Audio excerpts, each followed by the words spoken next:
Hey, Flying Monkeys. It's kind of a late little notice, but we were watching some movies tonight, Kathy and I, and then she went to bed, and I'm about ready to go to bed too. I'm tired. But I got a little life lesson.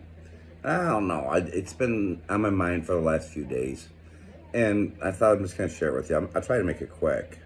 I'm a little tired, but 15 years ago or so, before Hayden come into my life and his ma, um, I was a single guy, never was married, and I lived out in Zilwaukee, and I had a house and great neighborhood. It was awesome. I knew everybody. They knew me. The kids knew me, and I had a basketball court in my yard, driveway, whatever, and could fix anything. The kids needed a bike fixed. Here would come 4 or 5 of the neighbor kids, and Ted, can you help us fix the chain on? Yep, bring her, pull her in the garage. And so I was the old man of 35 years old in the neighborhood. Well, anyways, two of the neighbor kids, great kids, two boys, just great kids. One was Crazy Phil, and he was probably about 13, I'm going to say about 13, 14, and he's a good kid. And there's Ryan, another good kid, right across the street from me, and a good kid. Dawn, her boy, and good kids. Well, anyways, the neighbors and I, they're all older guys and all single. They were a lot older than me. I was like 35, and they're all in their 50s then, and they seemed old to me. But I had a big backyard, so I built a go-kart track, and it's big, a big go-kart track, big oval, and I had calcium chloride. It was awesome. Lights, bleachers, I had everything, and it was for us older guys. But then all the kids were around, so we got them involved, the neighbor kids, and some of them didn't have go-karts, and they couldn't buy a go-kart, and so we picked up old go-karts, and I think I made 1 or 2 of them for the neighbor kids, just with little engines on them, nothing big, like a 10 horse or something like we had. But it was a go-kart track, and my house was always, everybody was always welcome. My garage doors were open, come on in and visit, and everybody did, especially the kids, and it was cool. And I loved it. I loved helping them. I loved teaching them things.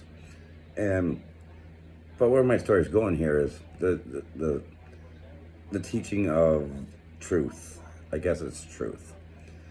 So one day, here's the scenario. We got a big weekend coming up. It's a big thing. There's about 8 of us that have go-karts, older guys, 35 years old and older. And these guys were in their 50s racing their go-karts. And these weren't high-performance ones, but they were 1960s and 70s models with newer motors and stuff, and they look cool. And big tires and whatever. They're go-karts. Well, I had built 2 go-karts with the 2 neighbor kids, Phil, Crazy Phil, and Ryan. Ryan was, I think, 10 or 11. And so we were working one Saturday. Oh, no, it was like a Thursday. I think it was like a Thursday. Saturday's the big go-kart racing day. It's going to be a big event. We're going to have a bunch of the mom and dads and neighbors and friends. And actually, there's going to be a lot of people there from the neighborhood and probably the whole town of Milwaukee. We're going to have all these heats all planned out. And so it's like Thursday, and I'm helping Ryan and Phil. We're building 2 go-karts, and it's theirs. I'm building for them, and I'm teaching them how to weld and how to grind and how to make things. And we've been working on these go-karts of theirs for like 2 months maybe. And so, anyways, they were over. Beautiful day out, and it's probably about 6 o'clock, 7 o'clock. And I'm like, guys, I gotta run down to the store and pick up a box of beer and whatever. I'll be right back. It's just down to the corner. Don't touch nothing. Don't get in no trouble in my garage. I'm leaving them in the trust, with my trust in my garage. And my garage is a workshop. You can get hurt. They know. They've been around. They've worked on stuff in my garage with me. I've taught them. I pretty much taught them everything for the last 5 years, or the prior 5 years. So I'm going to leave, go down to the store and get a box of beer. Because when they go home in about an hour after I get back and we work on things, the older neighbors are going to come over and we have a bonfire and shoot the shit, whatever. So I leave. And this is where the trust thing comes in with the way I rolled. And I still roll this way. And I don't know where I got this from, probably my parents. But so I leave, I go down the store, I get a box of beer and stuff. And I come back, and mind you, I'm leaving Crazy Phil and Ryan, 13-year-old and a 10-year-old, both mature for their age. And I leave them in my garage workshop for a while, probably about 15, 20 minutes. And so I come walking up the driveway, and they're just standing in the garage, and they got sandpaper, and they're sanding on a go-kart, frame, getting it ready for painting. So anyway, so they can race on Saturday, because Saturday is a big day. And this has been in the works for a year, probably a year at least, since the last summer's big go-kart race. So, excitement. Well, anyways, I come walking into the garage with my box of beer, and I'm like, hey, what's going on, guys? And they're like, oh, we're just working on the go-kart. I'm like, cool. And as soon as I walk in, I could smell paint. The garage doors are all open. I had three garage doors. Could have been four. And then two back doors. So it's all open, but I smell paint. Like, we weren't painting nothing. Shouldn't have been painting nothing. So anyways, I walk over and I put the box of beer in the refrigerator, and I look at the guys, and I was like, look at the go-kart. I'm like, looks good, you guys, looks good. Okay, here's what we need to do, blah, blah, blah, this and that, and next we'll do this, and let's get the wheels on. And I go, I gotta ask you guys something. I go, I smell paint. I go, when I left, I said, you guys don't touch nothing. I'm trusting you at my house. And so, but I come back, and we're not painting anything. Nothing's to be painted. I go, but I smell paint. I go, were you guys painting something, or did you get into something of mine in the garage? And they both looked at me like, they looked at each other like, no, no, we didn't. I go, okay. I go, but I smell paint. They're like, we don't know. They're innocent. They're good kids. They're boys. But you know what? I gotta teach them about trust. And so anyways, I give it another 5 minutes, and I go over and get some tools out, and I grinder and stuff. And so anyways, we're getting ready to grind on one of the, smooth some stuff out on one of the go-kart frames. And I said, all right, guys, I gotta ask you right now. When I left, I asked you not to touch anything. Don't get into anything. Don't do anything. This is my house. I trust you guys here. I'm gonna be gone for 15 minutes. I come back and it smells like paint. I go, you guys didn't get into any paint or anything? Because I don't see anything, but you didn't get into some paint? And they both are like, nope. I go, okay. I go, here's what we're gonna do. I'm gonna give you both the opportunity right now to tell me the truth. You can tell me if you got into some paint. You got a little spray can, or you spilled paint, or you were looking through my drawers, my shelves. I've got closed cupboards that had all my paint in it, that you got into there, and you sprayed paint somewhere, because I smell it. You can either tell me right now, you can tell me the truth right now, and that's good.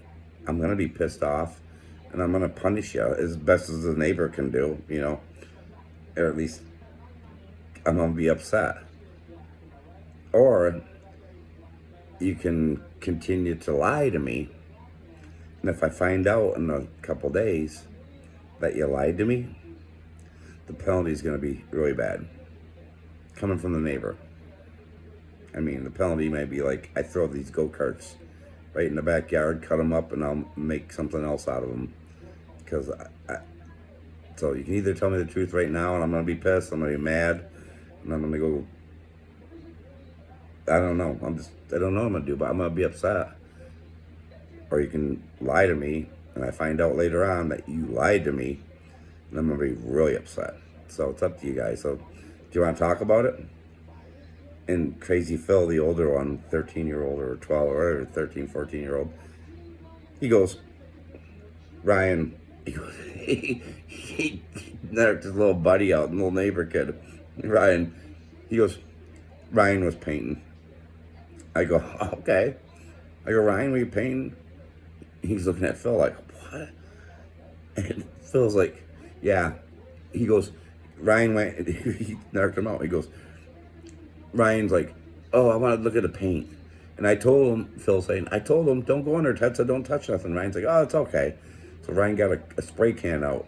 And when I opened up my door on my paint cans cabinet, you open the door up and I have a spot on the whole door, the inside. I just spray the can. If it's a can, I spray it on there, practice it a little bit and get some paint moving.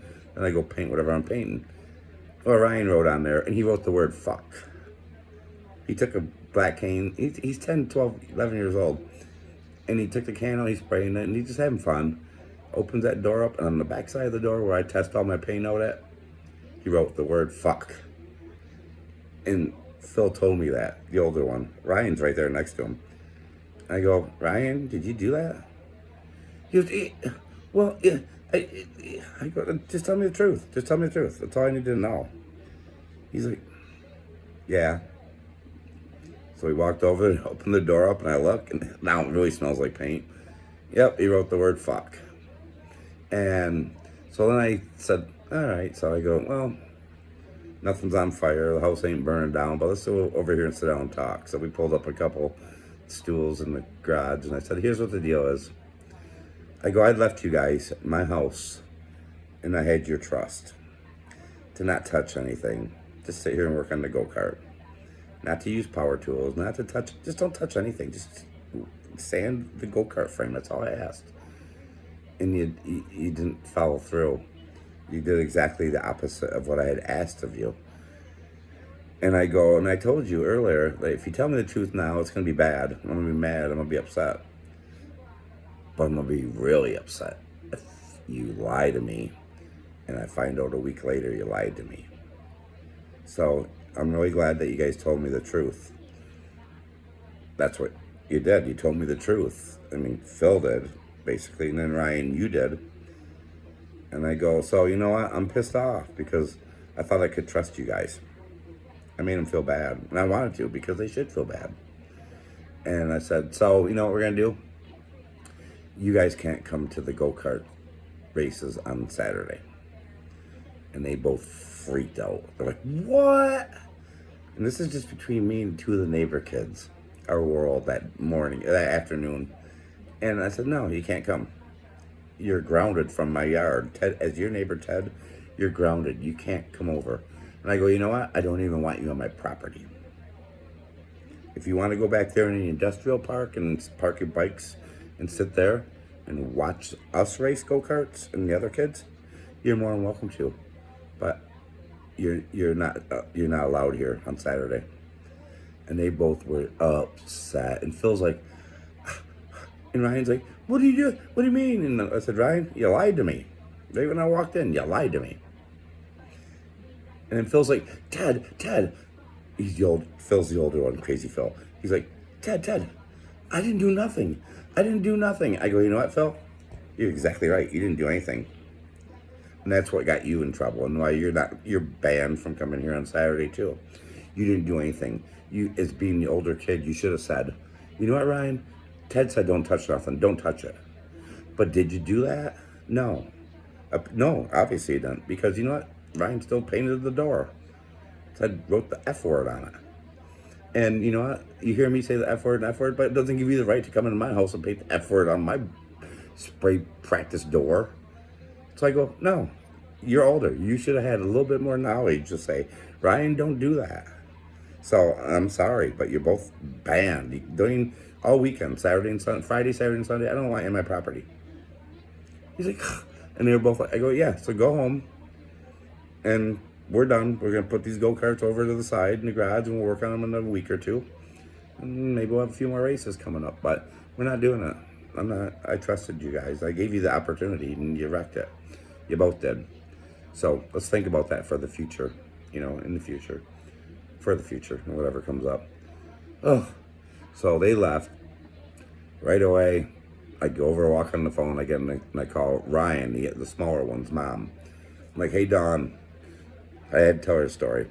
I said, I don't think Ryan's going to give you some BS story, but here's what happened. I told her the whole story. She's like, you know what, Ted? Good. I'm with you. She goes, nope. Yep, let him suffer. She goes, that's all he's been talking about for the last month is the go-kart race on Saturday. She goes, you know what? I love it. She goes, thank you for telling me. She goes, you know what? I'm going to come over and watch the races. And Ryan can sit out in the back, way out back of your property in the industrial park on his bike, and he can watch it from there. And I'm like, okay, well, that's up to you guys, but that's my rules. And Phil, I stopped and talked to his dad on the way going to the store the next night. And I said, hey, I love Phil, I love the kids, but you know, they gotta learn the rules. They gotta learn to follow the rules. They gotta learn shit like that. So he's like, damn right, Ted. He goes, I'm gonna talk to him. I go, no, you don't gotta talk to him. This is all between us. I'm just letting you know. So if you hear any rumors or any stories, that happened. And he's like, that's cool. And it made me feel better, but I'm like, no, this is my house. I'm 35 years old. I got a 10 and a 15-year-old, 12-year-old, 13-year-old, whatever he is. I trust them, and I did trust the kid because they are good kids, and these kids turned out to be awesome. And where I'm going to with this story is, and I've said this since that day, this is where it came from. And people that know me really close, especially Nana, Papa, and Hayden's relatives and my family, is it takes a village.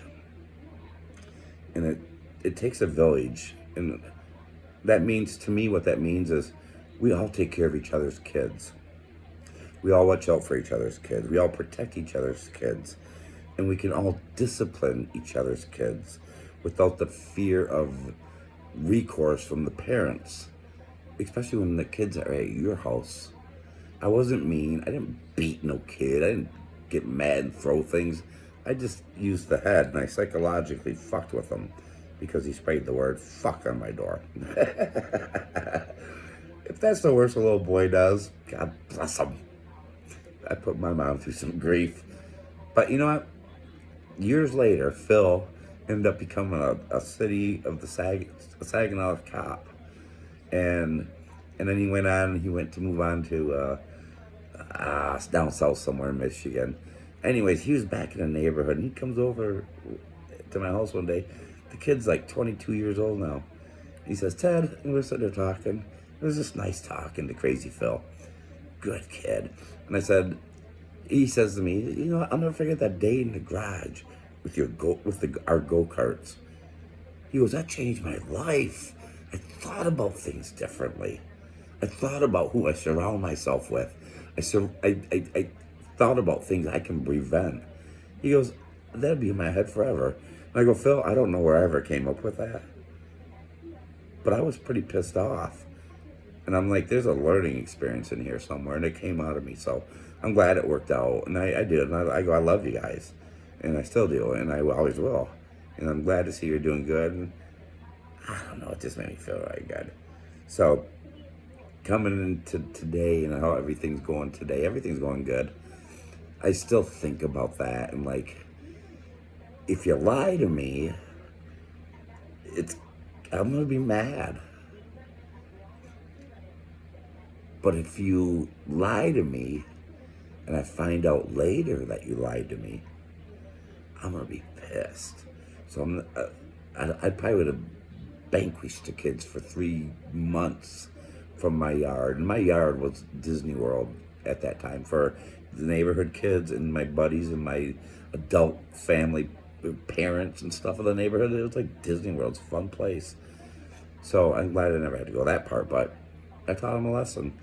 And that's how I tried to raise Hayden, is you learn by your lessons and you learn by your mistakes and you learn by things. And that's how I learned. And I unfortunately learned the hard way because I kept getting myself into trouble, but that's another different story, different time. But it is the best I could do. And so just don't lie to me. And I'll try not to lie to you. I won't lie to you. And if you do, it's like there's always consequences. So that's my story. I just want to share that. I don't know why, but I'm tired and it's been on my mind lately. Just don't lie. All right, good night, flying monkeys.